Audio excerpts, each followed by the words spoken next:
Good morning students. आज हम 11वीं कक्षा का ज्योग्राफी का भारत भूगोल और अर्थव्यवस्था का छठा लेसन मृदा के बारे में पढ़ेंगे कि भारत की मृदा कैसी है, भारत में कितने प्रकार की मृदा पाई जाती है, मृदा को प्रभावित करने वाले कारक कौन कौन से हैं, मृदा का निर्माण कैसे हुआ है और हमारे लिए मृदा क्यों महत्वपूर्ण संसाधन है। क्या आपने कभी सोचा है कि मृदा एक महत्वपूर्ण कारक है जो धरातल पर वृक्षों, घास, फसलों और जीवन के अनेक रूपों का पोषण करता है? क्या कोई मिट्टी के बिना घास का एक तिनका भी उगा सकता है? नहीं। तो इस प्रकार हम देखते हैं कि मृदा एक ऐसा संसाधन है जो इस पृथ्वी पर पेड़ पौधों और फसलों को उगाने के लिए सबसे महत्वपूर्ण है। मृदा का निर्माण कैसे होता है? अपक्षय और क्रमण के विभिन्न कारक जनक सामग्री पर कार्य करके मृदा की एक पतली परत का निर्माण करते हैं। मृदा सैल, मलबा और जैव सामग्री का सम्मिश्रण होती है जो पृथ्वी की सतह पर विकसित होते हैं।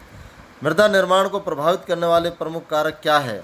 उच्चावत, जनक सामग्री, जलवायु, वनस्पति और अन्य जीव रूप और समय। इसके अतिरिक्त मानवीय क्रियाएं भी पर्याप्त सीमा तक इसे प्रभावित करती है। मृदा के प्रकार पर निर्भर करती है। कुछ मृदाओं में इनमें एक या अधिक घटक कम मात्रा में होते हैं, जबकि अन्य मृदाओं में इन घटकों का संयोजन भिन्न प्रकार में पाया जाता है।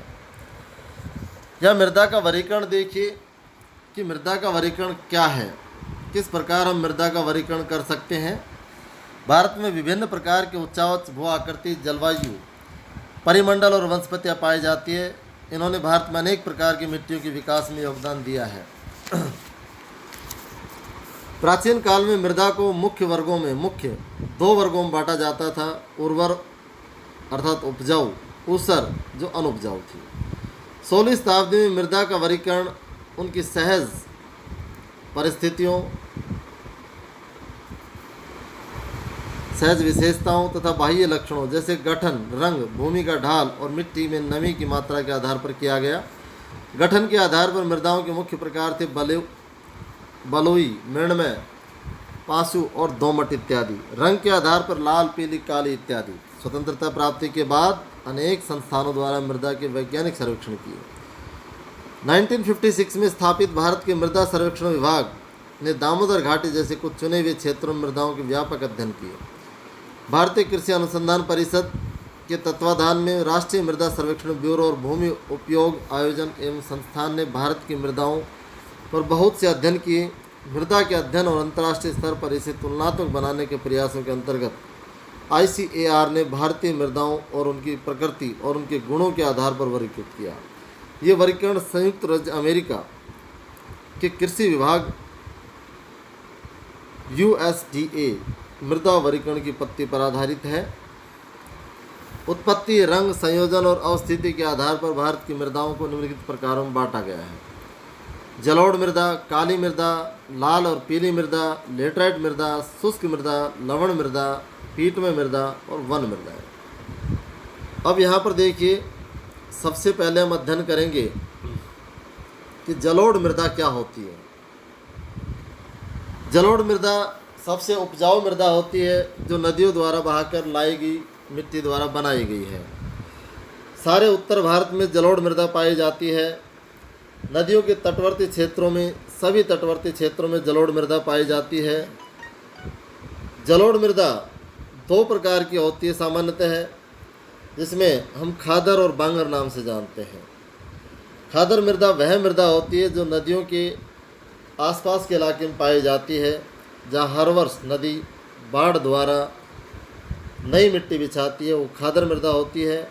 और नदियों के दूरवर्ती क्षेत्रों में जो पाई जाने वाली मृदा है, उस मृदा को हम बांगर मृदा के नाम से जानते हैं। ये भारत का मानचित्र है। इस भारत के मानचित्र में देखिए, यहाँ जो डॉट डॉट दिखा रखा है नॉर्थ इंडिया में, उत्तरी भारत के अंदर, ये सब जलोढ़ मृदा है। कैसी मृदा है? जलोढ़ मृदा है। मृदा के अलग अलग प्रकारों को मानचित्र में दर्शाया गया है। इसके बाद दूसरी है काली मृदा। काली मृदा के बारे में देखिए, कि काली मृदा क्या होती है। जैसा कि इसके नाम से स्पष्ट होता है कि इसका रंग काला होता है। काली मृदाएं दक्कन के पठार के अधिकतर भाग पर पाई जाती है। इसमें महाराष्ट्र के कुछ भाग, गुजरात, आंध्र प्रदेश, तमिलनाडु कुछ भाग शामिल हैं। गोदावरी और कृष्णा नदियों के ऊपरी भागों और दक्कन के पठार के उत्तर पश्चिम भागों में गहरी काली मृदा पाई जाती है। इन मृदाओं को रेगड़ मृदा के नाम से भी जाना जाता है या कपास वाली मृदा के नाम से भी जाना जाता है। ये चित्र आपको दिखाई दे रहा है। इस चित्र के अंदर ये इस मृदा की विशेषताएं है। ये जो मृदा है जब ये सूख जाती है तो इसमें मोटी मोटी दरारें पड़ जाती है, जैसा कि आपको चित्र में दिखाई गई है। और जब नमी होती है इसमें तो बहुत ही चिपचिपी मृदा होती है और सूखने पर ये सिकुड़ जाती है, इसमें मोटी मोटी दरारें पड़ने लग जाती है, जिसमें जुताई में बड़ी समस्या होती है।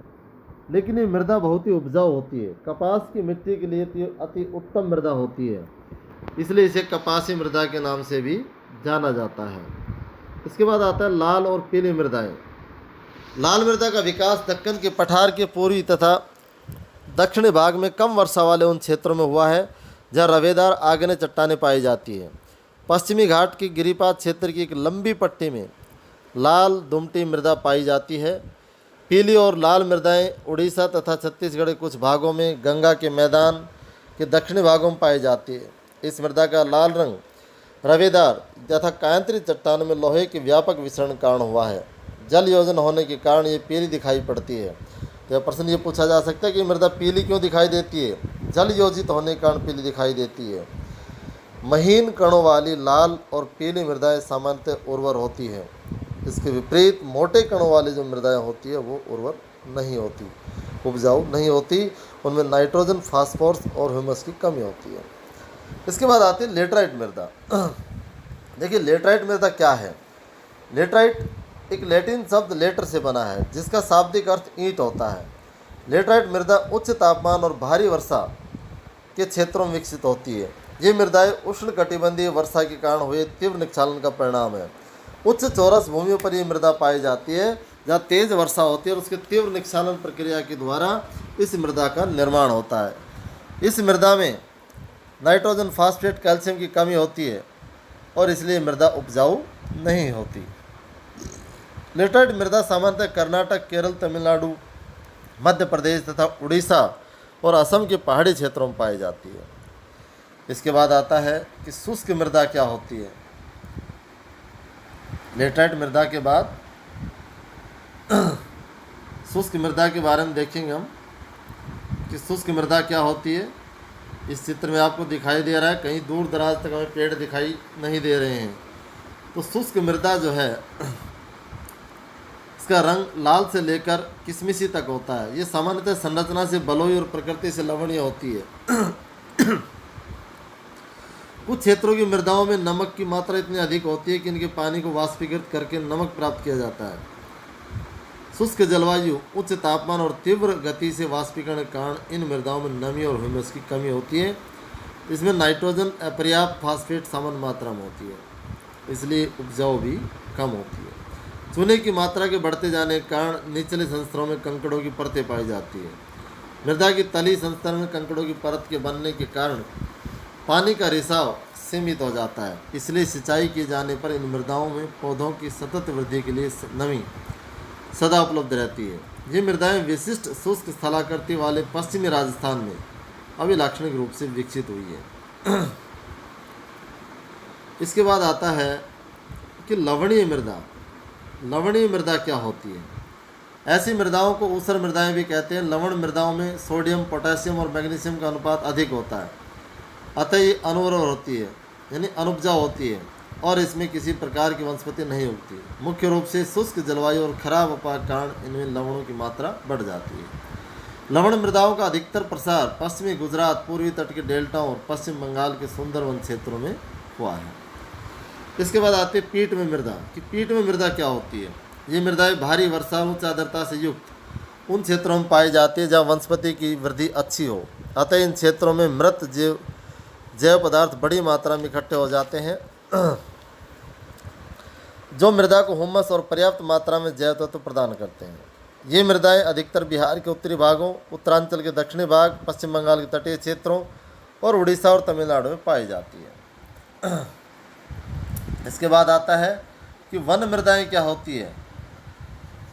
अपने नाम के अनुरूप ये मृदाएं पर्याप्त वर्षा वाले वन क्षेत्रों में ही बनती है। इन मृदाओं का निर्माण पर्वतीय पर्यावरण में होता है, इसलिए पर्यावरण में परिवर्तन के अनुसार मृदाओं का गठन और संरचना बदलती रहती है। घाटियों में ये दुमटी और पांचों होती है तथा ऊपरी ढालों पर ये मोटे कणों वाली होती है। हिमालय के हिमाच्छादित क्षेत्रों में इन मृदाओं का अनाच्छादन होता है और ये अम्लीय और कम हुमस वाली होती है। निचली घाटियों में पाई जाने वाली मृदाएं उर्वर होती हैं। इसके बाद आता है कि मृदा का अपकर्षण। मृदा का अवकर्षण अर्थात जो मृदा का अनुपजाऊपन है वो कैसे होता है, उसको हम नेक्स्ट टॉपिक में देखेंगे। आज हम इतना ही करेंगे।